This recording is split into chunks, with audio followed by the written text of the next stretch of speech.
problem, and that's that the top of the door is hitting the jamb.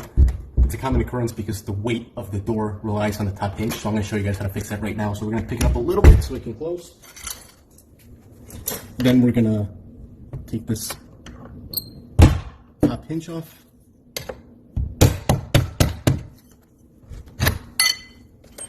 And we're going to gently pick it up so we can wedge a shim in here for better reveal.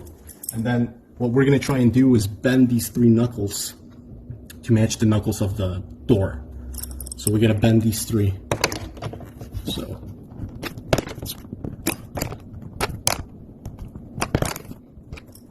right, we're going to put the pinch back in. And then